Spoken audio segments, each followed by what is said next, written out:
Shalom Bapak Ibu Saudara sekalian, bagaimana kabarnya?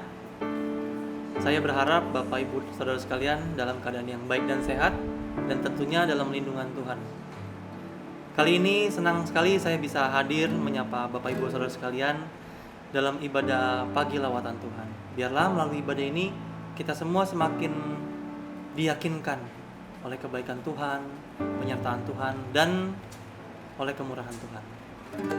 Sebelum kita mendengarkan renungan yang menjadi bekal kita hari ini, mari kita sama-sama dengan penuh kerendahan hati kita mau menyanyikan sebuah lagu pujian Semua Baik.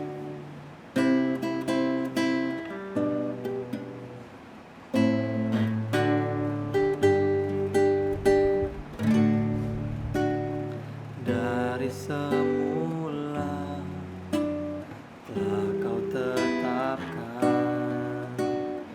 hidupku dalam tangan, dalam rencana-Mu Tuhan. Rencana indah telah Kau siapkan bagi masa depanku yang penuh harapan. Semua baik, semua baik, apa yang telah Kau perbuat di dalam hidupku. Semua baik, sungguh teramat baik, Kau jadikan hidupku berarti. Kita sama-sama katakan semua baik. Semua baik, semua baik, apa yang telah Kau perbuat di dalam hidupku. Semua baik, sungguh teramat baik, Kau jadikan hidupku berarti.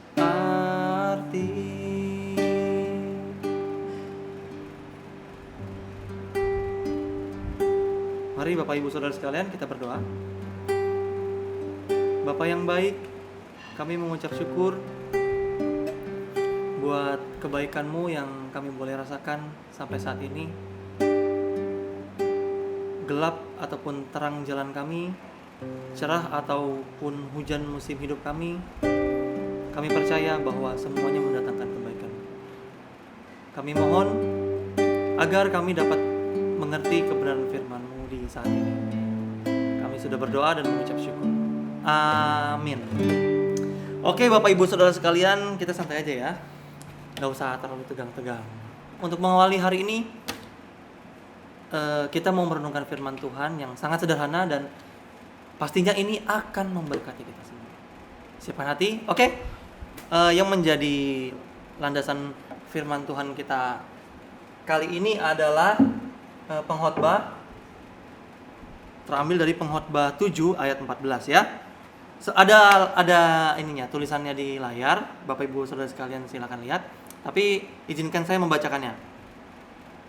Pada hari mujur bergembiralah, tetapi pada hari malang ingatlah bahwa hari malang ini pun dijadikan Allah supaya seperti juga hari mujur, supaya manusia tidak dapat menemukan sesuatu mengenai masa depan. Memang masa depan itu misteri Bapak Ibu Saudara sekalian. Begitu juga tentang hari mujur dan hari malang. Kadang-kadang kita dalam perjalanan keimanan kita, tanpa sadar atau sadar kita kayaknya hanya mau menerima, mungkin ya, kayaknya hanya mau menerima yang baik dari Tuhan. Saat kita mengalami hal yang kurang baik, yang buruk, kita seperti luntur gitu. Misalnya contohnya ya, ada orang di suatu komunitas gereja, dia semangat lalu ada rekannya yang mengecewakan, jadinya nggak mau gereja. Padahal manusia yang mengecewakan, tapi Tuhan yang jadi pelampiasan. Itu terdengar kurang adil. Nah, itu baru satu ya. Tentu banyak contoh yang lainnya. Nah, ayat ini mengajarkan kita bahwa seperti hari baik, seperti hari mujur, hari yang malang pun memang diizinkan Tuhan. Ini bukan berarti Tuhan seperti merancang hari yang malang, bukan. Ini seperti guru yang memberikan ujian kepada murid-muridnya agar murid-muridnya bisa belajar, dan kalau mereka bisa menghadapi ujian tersebut, mereka jadi naik kelas. Kita jangan seperti istri Ayub yang hanya mau yang baik-baiknya. Begitu Ayub tertimpa kemalangan, dia bilang, "Kutukilah Tuhanmu dan matilah." Disinilah Ayub memberikan komentar kepada istrinya dalam Ayub 2 ayat 10. Bapak Ibu Saudara sekalian silakan lihat. Di situ kurang lebih dikatakan bahwa engkau berkata seperti perempuan gila. Apakah engkau hanya mau menerima yang baik saja dari Tuhan, sedangkan yang buruk tidak? Jadi kita jangan seperti istri Ayub yang maunya baik-baik terus gitu. Padahal Tuhan tidak pernah berjanji bahwa di hidup ini kita akan lancar-lancar aja gitu. Itu yang pertama, bahwa hari buruk dan hari baik itu semua diizinkan Tuhan. Yang kedua adalah hari buruk juga diizinkan Tuhan untuk membentuk karakter kita. Mungkin kita di lingkungan kita ada teman-teman yang toksik. Ya, itu bisa menjadi nutrisi jiwa, bisa menjadi semacam nutrisi iman kita. Supaya kita belajar bagaimana hidup lebih baik lagi di antara teman-teman kita yang toksik mungkin. Ada kita mungkin di sekitar kita ada orang-orang yang ngeselin kita. Bahkan mungkin membuat kita punya kecenderungan, punya tendensi untuk sakit hati. Bukannya Tuhan yang jahat yang mengizinkan kita ada di lingkungan tersebut, tapi itu semua diizinkan supaya kita belajar sabar. Supaya kita belajar mengampuni. Memang susah, tapi disinilah kita dibentuk menjadi pribadi yang lebih baik lagi di hadapan Tuhan. Gitu. Dan saya ingat tadi di Ayub 2 ayat 10 dibilang dalam kesemuanya itu Ayub tidak bersalah dalam perkataan. Mari Bapak Ibu Saudara sekalian, kita tidak menyalahkan Tuhan atas hal buruk yang terjadi. Kenapa Tuhan tidak adil? Kenapa Tuhan mengizinkan aku seperti ini?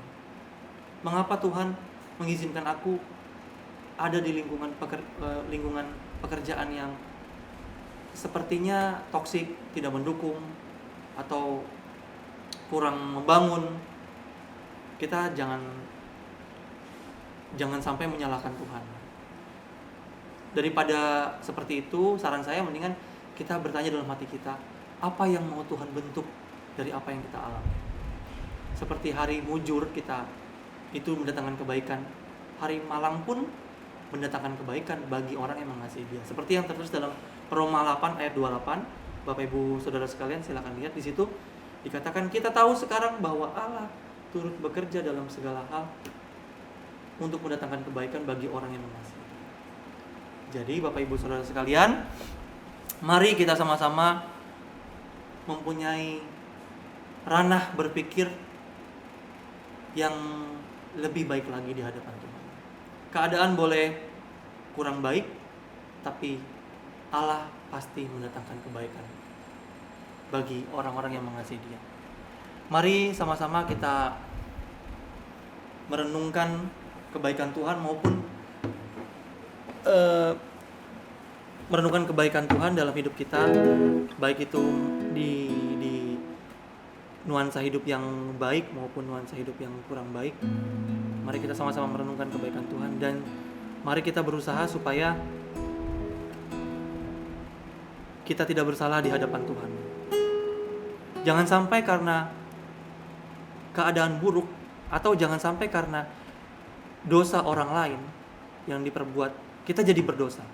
Jangan sampai karena keadaan buruk kita jadi terpuruk. Jangan sampai karena keadaan yang kurang baik, kita jadi tidak baik. Jadi jangan sampai kita bersalah di hadapan Tuhan. Mari kita renungkan firman Tuhan ini sejenak.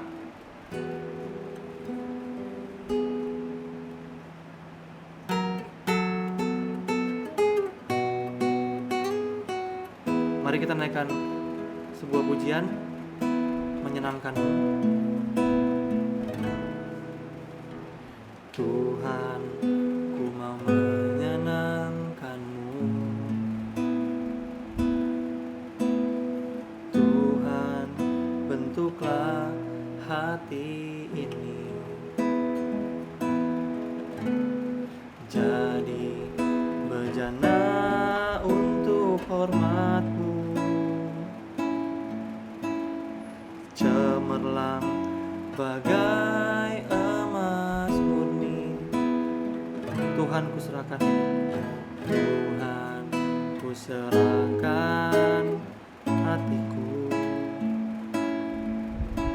Semua ku berikan padamu. Kudus dan hingga kudus selalu, agar aku menyenangkanmu. Katakan menyenangkanmu. Menyenangkanmu, senangkanmu. Hanya itu kerinduanku. Menyenangkanmu, senangkan hatimu. Hanya itu kerinduanku. Kita berdoa. Bapa yang baik, yang kami sembah di dalam nama Putra Tunggal-Mu, Tuhan Yesus Kristus, ampuni kami kalau mungkin di dalam perjalanan hidup kami menyalahkan Tuhan atas keadaan buruk yang kami alami. Hari ini kami mau berubah. Hari ini kami mau belajar bahwa walaupun keadaan buruk, kami tidak mau terpuruk, tapi kami mau bersikap seturut dengan kehendak-Mu, apapun itu. Terima kasih Bapa. Kami menyerahkan hari-hari ke dalam tangan-Mu. Kami yakin dan percaya cerah atau hujan musim hidup kami, gelap atau terang jalan hidup kami, bersama dengan-Mu kami dapat cakap melalui segalanya. Kami sudah berdoa dan mengucap syukur. Amin. Selamat melanjutkan aktivitas Bapak Ibu Saudara sekalian. Tetap sehat, tetap semangat, dan tetap jadi berkat. Jangan lupa bahagia ya. Tuhan Yesus memberkati.